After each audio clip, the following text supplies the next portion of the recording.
Okay. Good morning. I'm Sarah Burrell, and on behalf of the Civility Week Committee, I want to welcome everyone here today, and particularly Brookdale students, to whom I'm directing my brief remarks this morning. This year's theme, Democracy Takes Courage, needs no explanation. We are living in unprecedented times, unimaginable to many of us. But you, Brookdale students, are no strangers to chaos and heartbreak. You've lived through a pandemic, steep rises in political violence, school shootings as near everyday occurrences, and American-involved wars that have brought and continue to bring death and destruction. With American democracy, an inspired form of government for the people, ideally all people, and by the people via free and fair elections, essentially on the brink, you are uniquely prepared for this moment. From a young age, you've seen animosity, aggression, and the desire to dominate result in unrest and division. Your experience has taught you the importance of how we think about each other and how we treat each other. This means you are well positioned to be the change agents that our country needs. I am not saying that change will come easy or that the challenge isn't great. Today in our country, millions of Latinos and Latino Americans live in fear. Women's and LGBTQ rights are in a regression. Environmental protections have been rolled back at historic rates. Foreign leaders are questioning America's abandonment of political allies and millions of dollars of life-saving aid to people in other countries. And with more than 50% of Americans struggling to pay monthly bills, a $350 million ballroom is being constructed in the White House. This and so much more is overwhelming. It is okay to feel overwhelmed, so long as this does not also render you feeling powerless. Because you are powerful, Brookdale students. There is power in the choices you make every day. Despite all I just mentioned, America is seeing a resurgence in the value of community. More businesses are offering better pay for their workers. More people are supporting local shops and restaurants. More teenagers are unplugging and meeting up with their friends. Last week's Super Bowl halftime show, which was watched by over 130 million viewers, centered on love and unity, and in response to their immigrant neighbors facing arrest and separation from their families, close to 100,000 Minnesotans engaged in multiple peaceful protests in frigid temperatures. These are no small things. These things matter. Everything that each of us can do to help another person matters. And what's so wonderful is that there is absolutely nothing more personally rewarding than making a positive difference in someone else's life. Hearing this, I hope you, Brookdale students, take pride in the things you're already doing, big and small, to help friends, family, community members, and strangers in any and all ways. I hope you commit to doing one kind thing each day. I hope you know that even ordinary people can do extraordinary things. And I hope you embrace the power you possess to choose to treat all people with dignity and respect, particularly after for so long witnessing the dire consequences of people not doing this. For those of you who are thinking that this is all well and good, but question how much any single person can really affect change, and whether small acts of kindness matter, I'm going to leave you with this excerpt from writer Anne Lamott's most recent Substack. She writes, "I used to tell my Sunday school kids the story of a young girl whose mother died, and who, in her grief and confusion, went down to the beach every day pried octopuses off the pilings farthest from the shore and took them back down to the water. One day, her grandmother found her doing this and said, "This really won't help with what you're going through. It really doesn't matter." And the girl replied, "It matters to the octopus." In our pain, our grief, and confusion, each small act of goodness, love, and nonviolent resistance helps dilute the toxins that are dumped daily into the common well. Each matters to the octopus, writes Lamont. It is at this point I'm going to transition. I'm going to share our agenda for the day. In a moment, I'm going to turn the mic over to my friend and colleague, Dr. Eugene DeRobertis, who has long studied the work of our keynote speaker, Dr. Kurt Snyder, and has become a friend and colleague of Dr. Snyder. Eugene would like to share some personal remarks about what Dr. Snyder's work has meant to him. For some background, Dr. Snyder is a licensed psychologist and leading spokesperson for existential humanistic psychology, as well as co-founder and current president of the award-winning Existential Humanistic Institute, where focus lay with helping people to find and embrace meaning, freedom, responsibility, self-reflection, and authentic living.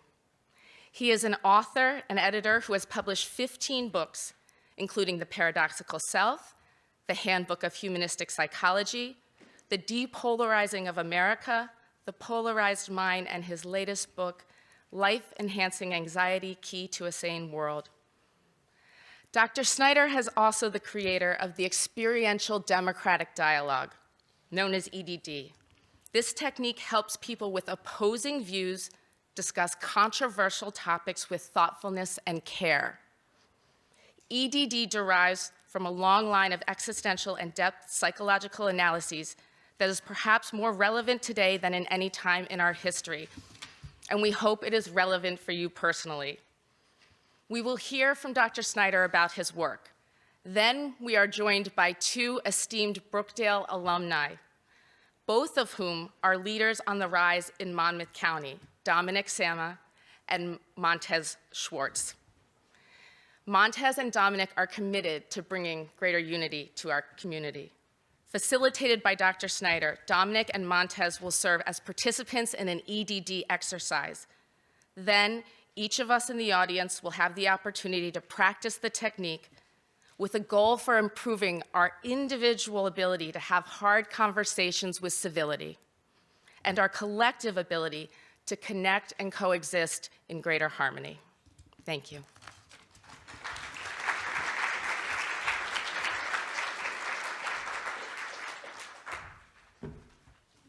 Good morning, everyone. My name is Eugene DeRobertis, and I am a psychology professor here at Brookdale Community College. And I just wanted to say thank you to Sarah, and thank you all for your patience.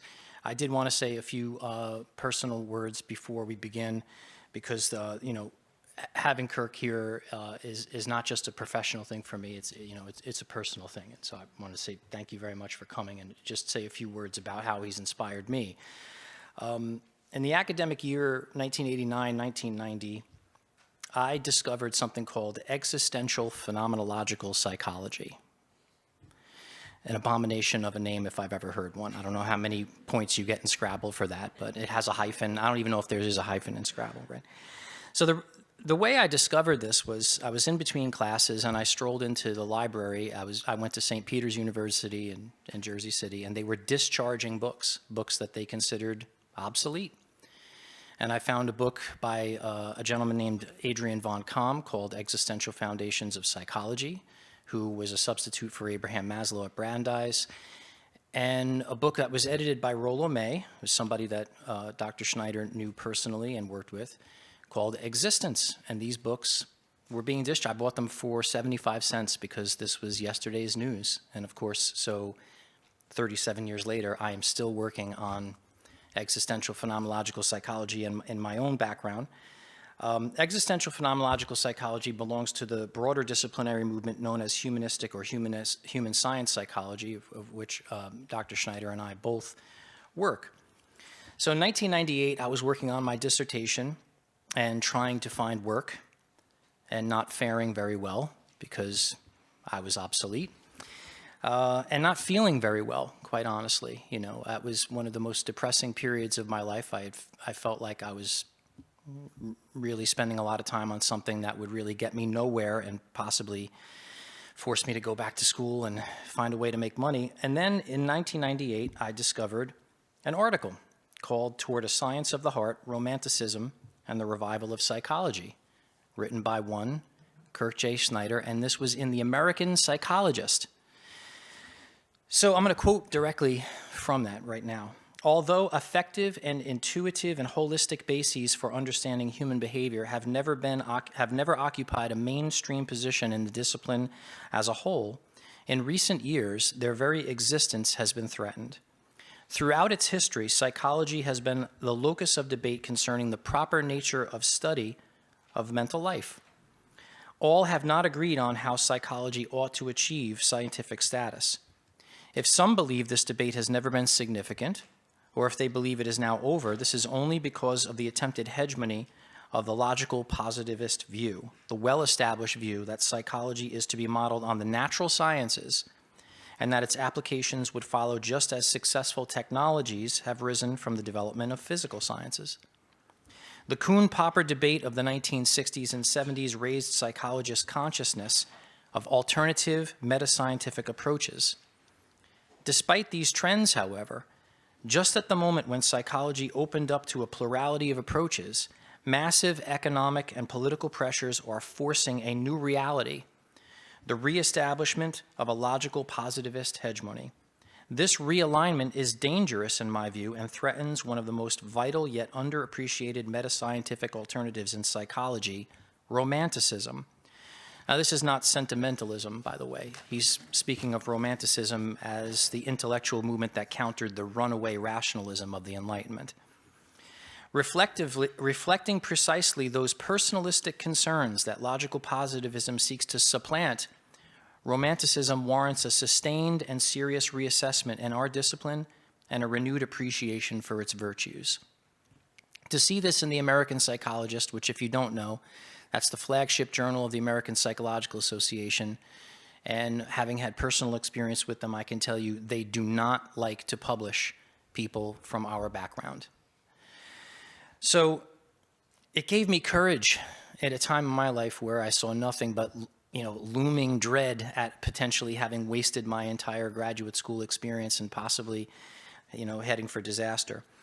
After years of struggle in finding my own professional identity, a program of research emerged. The centerpiece of it is what I call existential humanistic self-development theory, building on the work of my mentor at Duquesne University, the late Edward Murray. I knew that a sustainable notion of selfhood for the 21st century would have to be a decentered center. It would have to be a zero point of orientation whose lifeblood emanated from authentic encounter, not projection. Once again, I found an intellectual brother in arms in Dr. Snyder, an article that I had not seen, which he had published in 1999, The Fluid Center, a Third Millennium Challenge to Culture. And I quote, "This then is my existential vision of self," not me, his existential vision of self and culture in the coming millennium.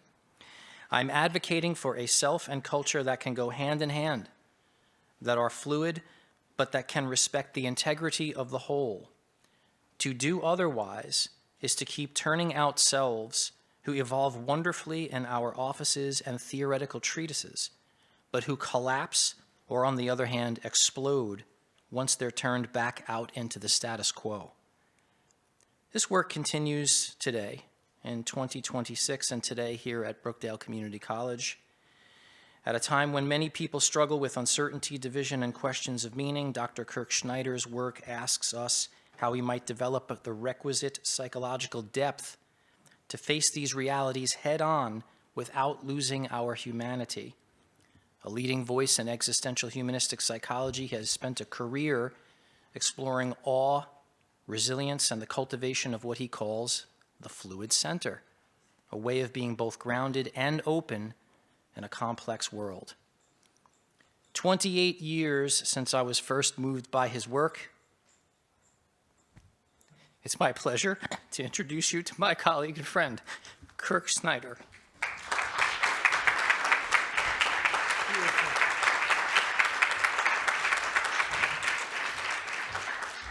Thank you so much, Eugene, for the beautiful introduction, and Sarah as well, and for all your efforts in bringing this together. I'm extremely honored to be here. And if we want to get down to earth here, I've actually been to this place before, about 60 years ago. If you can believe it or not. My father was born and raised in Brooklyn in the Bronx, and we had relatives all over, that area, and I think Bergen County and parts of New Jersey. Anyway, I did some surfing at Long Branch, so it's strangely familiar after 60 years. But anyway, I love this area a lot, and the lively people who populate it. And I've had some lively relatives in this area, as you can imagine. People who don't hold back and express themselves. Also, my dad, I think in great part due to his influence, we actually lived in Cleveland, although I spent a lot of summers in New York City. But I grew up in a basically Italian, German, Catholic neighborhood. We were the only Jewish family, actually, in the neighborhood. And I think a lot of that was due to my dad's multicultural experience in New York City. And it was very important upbringing for me, connecting with the diversity of kids and holidays and games, football, baseball in the streets, etc.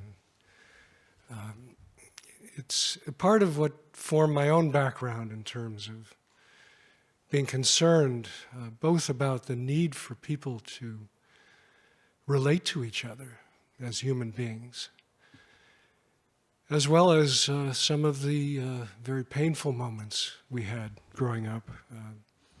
There was one point, we had a big ping pong table in our garage, and there was a big black Nazi sign painted on it one morning. I'll never forget that. So there were some tough encounters there, but also wonderful experiences with the kids in that background. So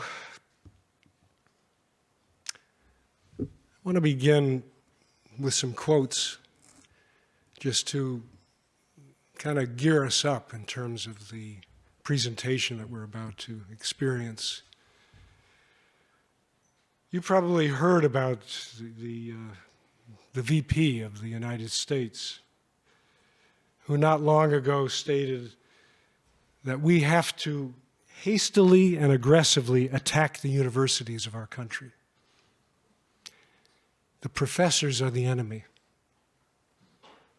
That was one of his initial statements in coming into office about a year ago. You probably heard about the top income earner in the country who stated that we have to move fast and break things when he was talking about the advance of technology, as well as the movement in the government to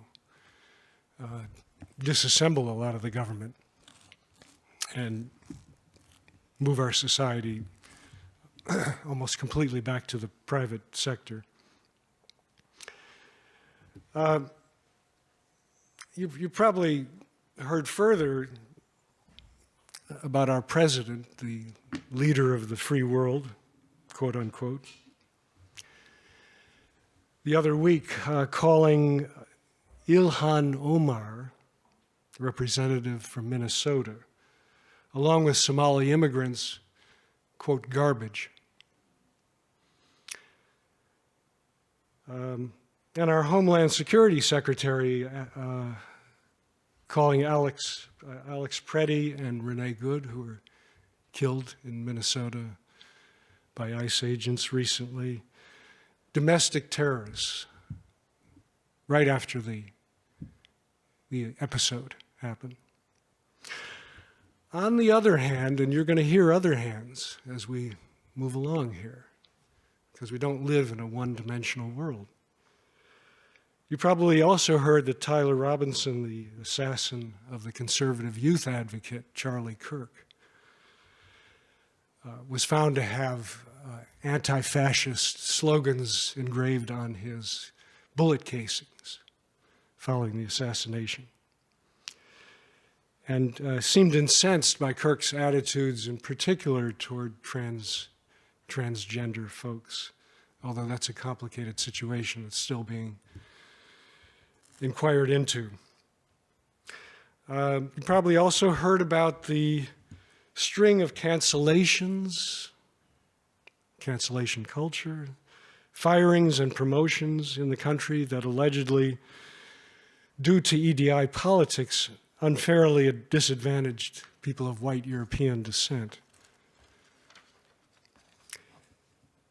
And I would guess that you heard about the rising anti-Semitism in the country, due in part to the conflation of the current Israeli government with the entire Jewish people.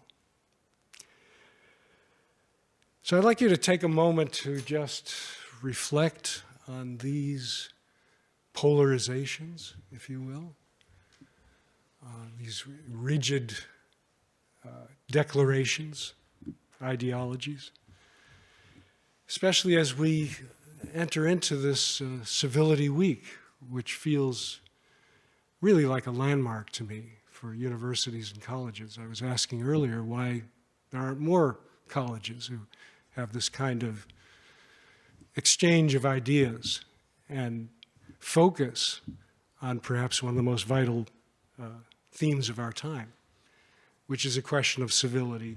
And of course, there are other words. Can we be a little more humanistic in our relation with each other?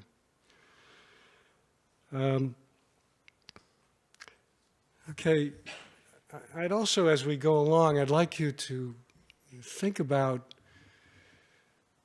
at what point you take up the role of healer in our society, as distinct from partisan.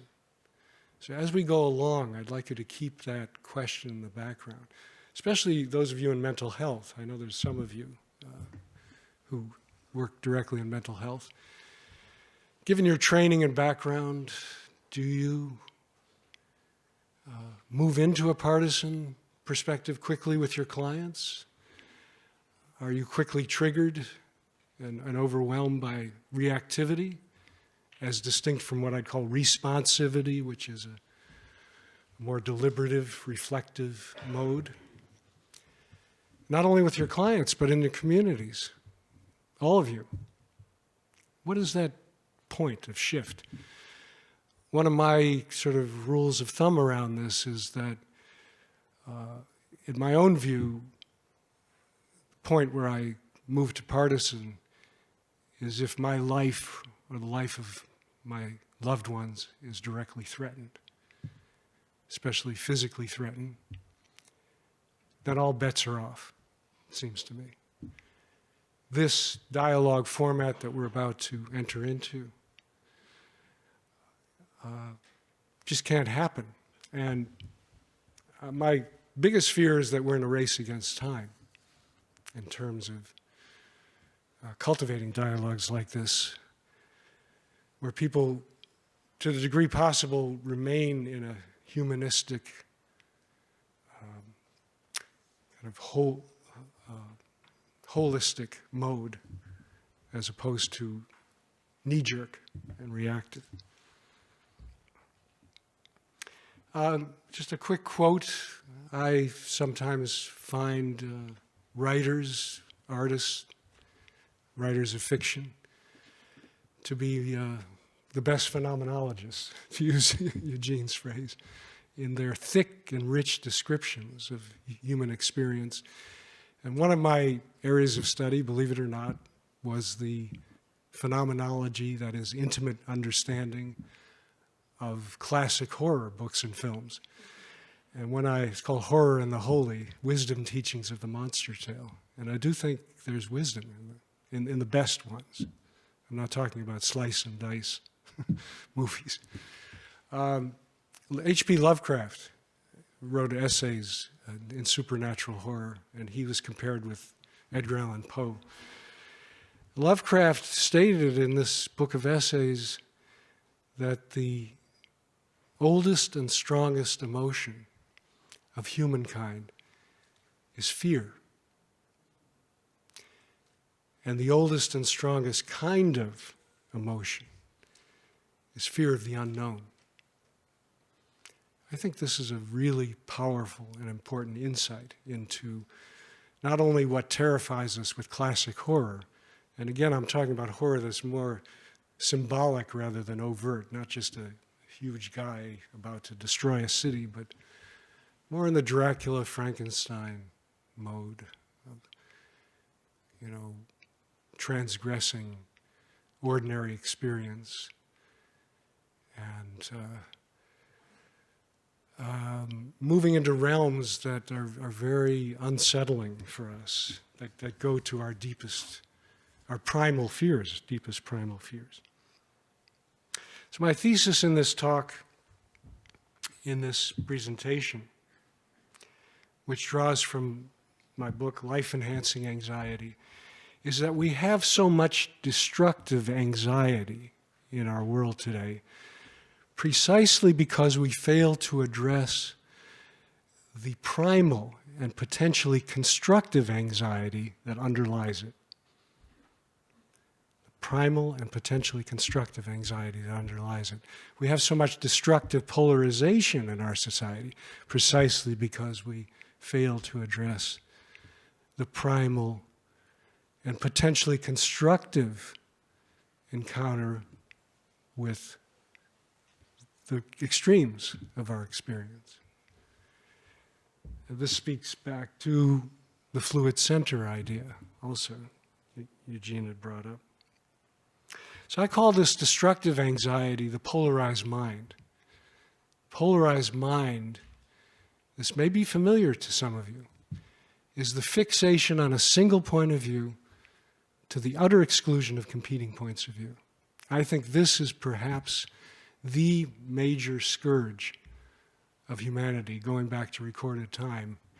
And I did look at this question in a book called The Polarized Mind, where power centers throughout history have been operating in this way for a very long time, both East and West, by the way. This knows no particular party or nationality, except for those rare pockets of non-dogmatic philosophical and spiritual groups that have somehow found the courage to move beyond fear. So what is the movement beyond fear? And a lot of what I'm pursuing these days is something that I call life-enhancing anxiety. For me, that's the antidote or one antidote to the polarized mind. And life-enhancing anxiety is actually, I think, the native capacity to live with and make the best of the depth and mystery of existence. Right from the get-go, right at birth. Otto Rank speaks very eloquently about this, and a number of us are reviving his work. In particular, the trauma of birth, which I call the drama of birth because I don't think it's just terror and overwhelm. I think there's also wonder soon on the heels of birth. And I was at the birth of my son and cut the cord, which is not easy. But I guess I was the first one to see him come out of the womb. And he seemed shocked and terrified when he first came out. And then he was sort of paralyzed and like half crying. And then a few moments later, he starts looking around the room and blowing bubbles, as I remember. But for me, that's the native capacity I'm talking about. That seems like we we come into the world, we're thrown into the world, as Heidegger puts it. Moving from a relative non-being and unity with the mother and with the cosmic mystery we come out of, to sudden abrupt being and pandemonium. What the hell do we know when we come out of that womb? We have no skills or tools to deal with that, so of course we're overwhelmed by it. But we also seem to have this native capacity for a relative degree of presence. Just like being in a dark basement, we're, terrified of things poking us or jabbing at us, or they look monstrous. But if we can stay with it a few moments, our eyes slowly adjust and, there's that old baseball bat that I used to enjoy a lot, or some costume I loved in Halloween, has a different, something shifts. But my point is that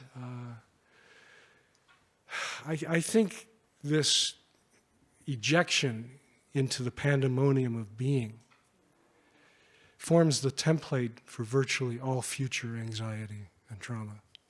I think that's in the background. It's in the background of our terrors of being abandoned. And think about this.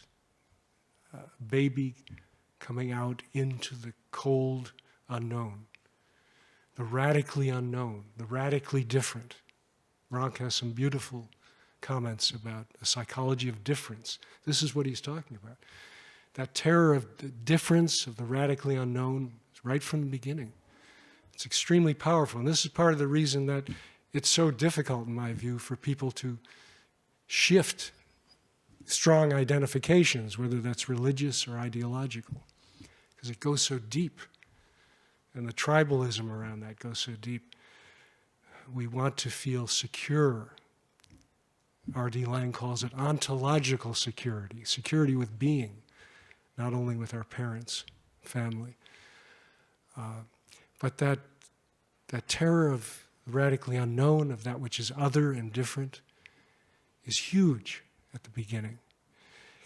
And it relates to all these common themes we see in depth psychotherapy: terror of abandonment, of rejection, of feeling lost and disoriented, of feeling invalidated and like you're nothing, you're insignificant.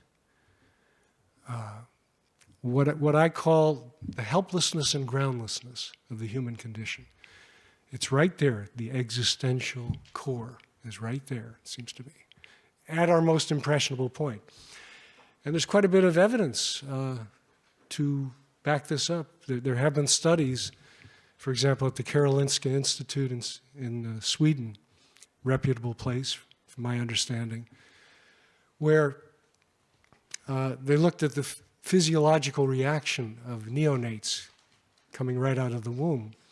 And they found that their levels of stress hormones are higher than those of normal adult stress hormones when stressed, and severe stress of adults, higher than severe stress. So something really powerful is going on there. They've also done these still face experiments, a guy named Tronick, where the mother and the baby interact as much as a couple of hours after birth. And in the experimental condition, the mother is asked to go deadpan, poker-faced. And how quickly those babies go downhill, getting agitated, floundering, almost like the birth emergence, flounder, and just are extremely beside themselves, almost to the point of being lost, perhaps. Certainly loss of connection, so quick and powerful. And there's also been a number of studies that have correlated what we call ACEs, adverse childhood events or experiences with extremist political and religious stands. A writer named Krugliansky has done quite a bit of research on this. People who have been traumatized, abused, neglected, put down, are ripe, and not just individuals, but whole societies are ripe for overcompensating with grandiosity, narcissism, sociopathy. A few of the things we're seeing today, I would say, in the most heinous circles. I'm talking about leadership, not just in government, business, religion, even in our own profession to some degree. Mental health, when it becomes very focused on just one side of mental health, and it's usually the external behavior or cognition, but not necessarily what's going on in people's hearts, a deeper level of meaning and sense of life. So, I think life-enhancing anxiety is a very important perspective to pursue. To put it more concretely, I define life-enhancing anxiety as living more on the edge of wonder and discovery, as distinct from terror and overwhelm. And there you have it, right there. The crucible that's so important after the kid comes out of the womb. How are they met? Are they met with relative support, understanding, a sense of the fragility and beauty of life? Or are they met with all kinds of prejudices, all kinds of bigotries, all kinds of fears, all kinds of histrionics, that this place is bad, these people are bad, these things you stay away from, which just feeds on that sense of groundlessness and helplessness, it seems to me. I realize we are under a time crunch, so I need to wrap this up more quickly than I had hoped, but I'm going to go through this quickly. You can photograph it or just take a look at it. Three of the big pillars, psychological pillars of the polarized mind are conflation, where we take one act of a person or idea and we equate it with the whole ideology of the group that person represents, or the whole behavioral profile of the group that person represents. That's conflation, and we do conflation a lot. And I want to also be clear, I'm polarized at times. I imagine you're polarized, sometimes with friends, spouses, whatever. It's that point where we're triggered in the primal place. We're feeling groundless and helpless, and we're scrambling, and the only thing we feel we can do is to cover it up with some sense of power and strength, the illusion of power and control. So conflation is one way of doing that, of managing our world, so you don't have to deal with the complexity of groups and ideas. Confirmation bias, we find what we look for. That happens in psychological research often enough. And certainly we've seen it with psychopharmacology, drugs, when drug companies pursue their own research.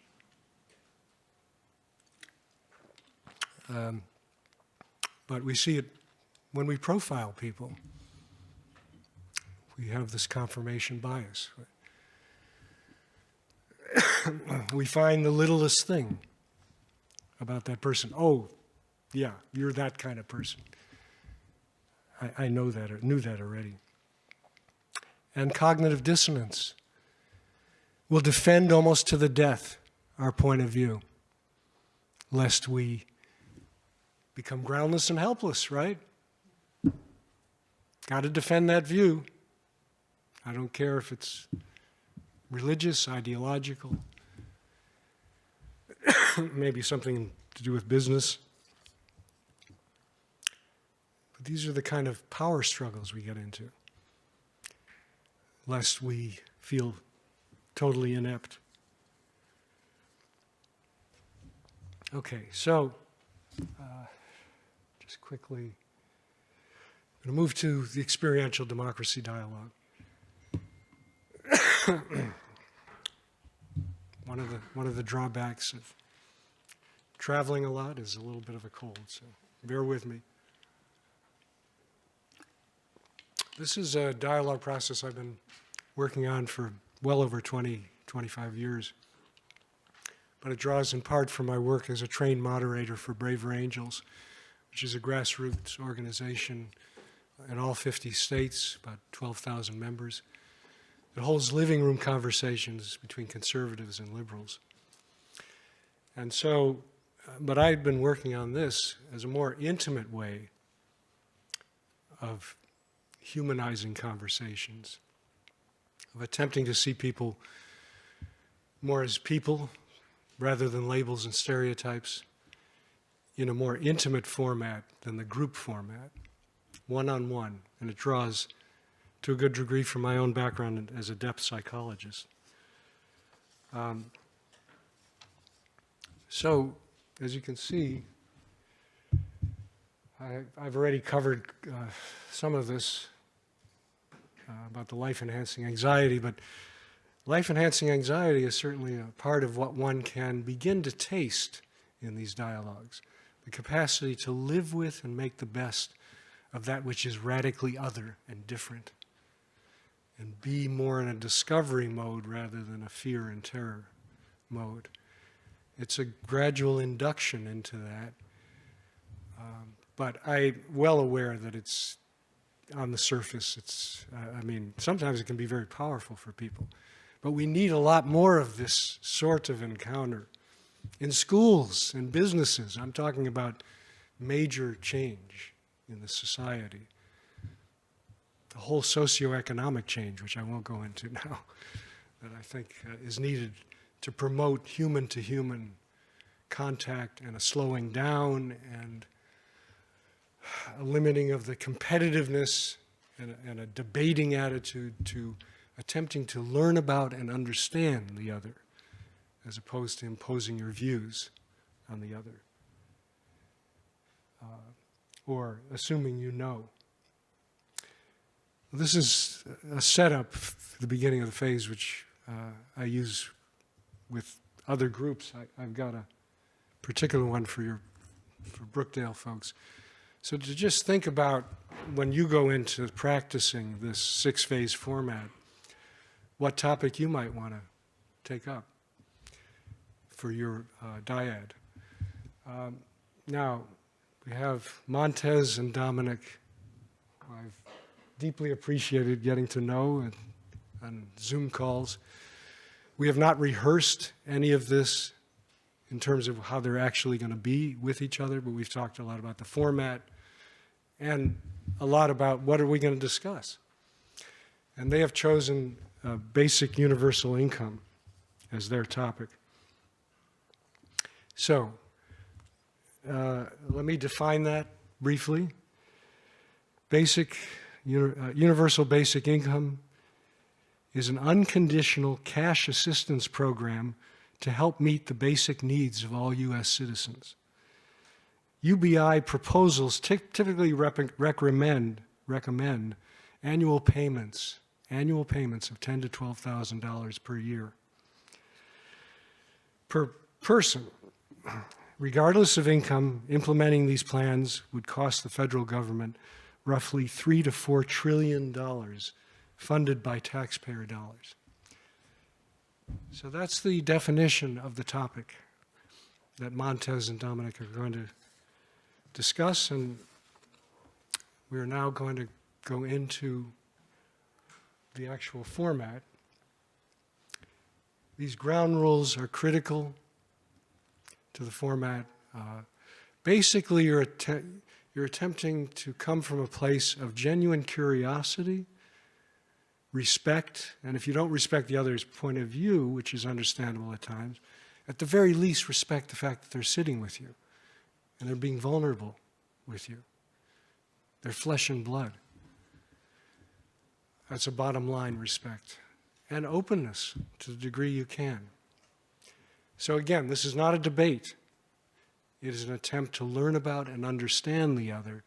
And through that process, we have found, and research upholds this, especially with Braver Angels, that significant shifts happen. But they can be surprising as to how things shift, and I won't go into that now. We'll see how this goes. So these are basic ground rules, very important because we found that these conflict mediation modes go downhill very quickly if there isn't some safety and structure. You know, monitoring your nonverbals too, like raising of the eyebrows, rolling of the eyes, the heavy sighs. We do all kinds of things non-verbally that just make conversations go down very quickly, go downhill very quickly. You know, making I statements is important, speaking for oneself, etc.